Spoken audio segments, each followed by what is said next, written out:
Okay, so somewhat of a surprise, in addition to iOS 18.2 being launched for the public today, just 2 days after Apple dropped iOS 18.2 RC2 for developers, those who are using the RC2 are actually getting prompted to get this final release. So there is actually a difference in builds from RC2 to the actual public release. That download comes in a little over 500 megabytes, so it is available for all to get. Now, having said that, since this is the final build, let's go ahead and just jump around, take a look at the build number, and quickly at a high level talk about those new Apple Intelligence features that have now officially rolled out as part of iOS 18.2. Okay, so the final release for iOS 18.2 just finished installing here.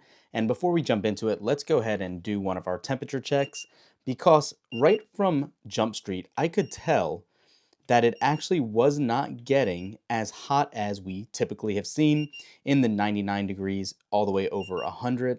There we go. We're getting it now a little bit. I guess without fail, right when you speak it into existence, it's there. So the device is getting warm. Yep, I can definitely feel it now more than I did before. So keep that in mind. Obviously, the heat uh, is still getting pretty significant on this phone. So be mindful that new heating architecture or cooling architecture for dispersing that heat on the iPhone 16 series still is not technically helping quite a bit with updates. They are still getting quite warm. But all that aside, let's first jump into settings, general, and about. And we can see iOS 18.2 here has a new build number of 22C152. This is coming from 22C151. That was the prior version that we were running with the RC2 build, so 1 digit difference. Hopefully this will help some of the minor inconveniences we were seeing with this on the prior build on the iOS 18.2 RC, but that's yet to be seen. It is a minor change nonetheless. Let's also go ahead and go into battery health now and take a look at that since this is now finally out of another beta cycle. And obviously you can see the update is still finishing in the background, but under battery health, you can see we have 89 cycle counts and are still at 100% battery health. Luckily, that is good to see. Now, moving beyond that, obviously we know and we've talked on this channel alone to no extent about all of the Apple Intelligence features coming in this build, but quickly just to recap, and we're not going to do a deep dive, the main ones here are now ChatGPT. You can sign into your account, check at your daily limits, and upgrade to ChatGPT Plus for a more improved and smarter Siri, so to speak. One of the other big changes is now visual intelligence. If you have an iPhone 16 series device, when you long press, you can see that new animation again. And this will help you search for something. So we'll just put this in here. Let's go ahead and say search at the bottom here. And it will do a Google search showing you exactly what it sees in the image. This will be very powerful of a tool where you can point it at buildings, get hours, menus, things like that. I'm actually super excited for this and what it might come out to be.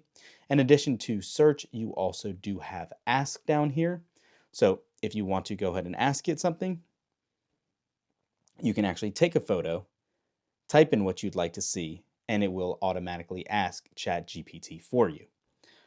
Here you go. If you type in no prompt, it'll tell you what it is used for or what it sees in the picture. And it says this infrared thermometer is often used for non-contact temperature measurements. Pretty sweet. Again, you can see how helpful that will be also. Some of the other more, I should say, fun ones that I personally don't see myself using is Image Playground. And when you launch that, you can see we've come up with some pictures here.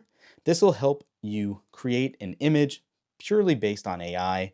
You can use your own photos, or you can go off some prompts that are shown here as well. So let's just say race car driver, sunglasses in a stadium, and you can then see the image that it will generate for you.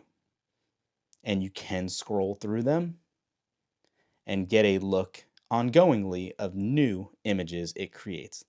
And let's add a lighthouse prompt here as well. And you can see now, hopefully, a lighthouse in the background. It's kind of a weird mashup here. Let's go ahead and say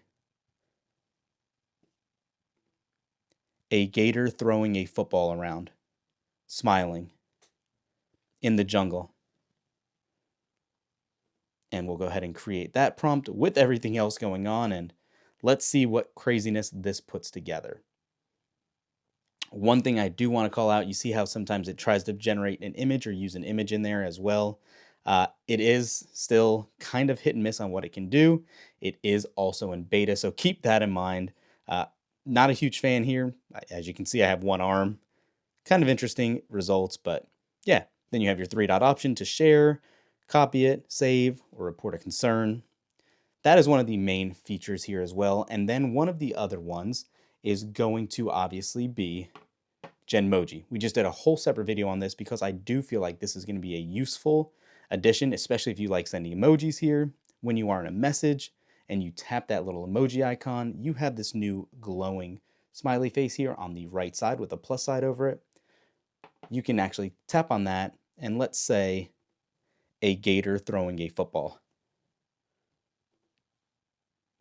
And when you do that, it'll generate two images on its own, and you can continuously swipe to get new ones also. And you can see there's your two images, and as you keep swiping to the end, it will keep adding more and more. Then if you want to use it, you can simply tap on it, and it'll insert it almost like a sticker or an image to a non-iPhone device. But if you want it to send to an iPhone, you can do that, and it'll show up traditionally like you would as an emoji. Now, here are some other ones I sent earlier. Just made a smiley face with a peace sign and a smiley face eating popcorn. So, pretty cool. Those are some of the main features again on 18.2. 18.3 will have even more. It hopefully will add that contextually awareness to your screen. So it'll be smart enough to see what you're looking at and reading and help with manners like that, as well as some other opportunities along the way. Speaking of which, let's go ahead and jump into iOS 18.3 and when that could possibly be coming. So, since Apple did just release 18.2 on December 11th today, we could technically get an 18.3 first beta on the 12th, or more likely what we're anticipating is that will come next Monday on the 16th, possibly Tuesday. We are anticipating getting one of these betas before the holiday break, and we should have one before the new year, obviously, as well. I would not anticipate seeing two for obvious reasons, but we should see what's coming in 18.3 very, very soon. One of the rumored changes, too, that is apparently found in code is as you see in Android devices, it gives you time left till full charge. And I'm going to show you in case you're not aware. If you actually go ahead and plug in an Android phone, let me go ahead and just do this really quick. You always do see at the bottom here, full by a certain time.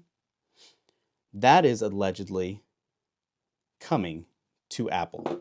And when you actually plug in a charger for your iPhone now, hopefully where it says charging 100% or your battery status, that will tell you how much longer it should take to full charge, hopefully in 18.3. I know it's a small little quality of life change, but I think it's a good addition to have nonetheless. Aside from that, what else do you guys want to see in iOS 18.3 feature-wise? Thanks for watching. We'll catch you in the next one. Peace.